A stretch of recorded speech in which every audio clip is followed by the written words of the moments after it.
Welcome guys, and in this video I'm going to show you how to move a part in Onshape CAD.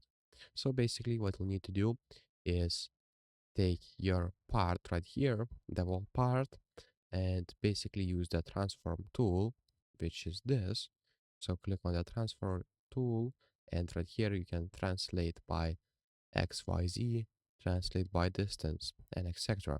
So if you choose translate by XYZ, you'll be able to move your part in different areas. So let's say I want to move upwards, you can do that. If I want to move to the right, I can do that too. And to confirm, just click save on this check icon, and that's how you move your part. You can do for various parts using the transform tool. So that's it. If this video was helpful, please make sure to subscribe to Guide to Everything, comment down below for the algorithm, and see you in the next one.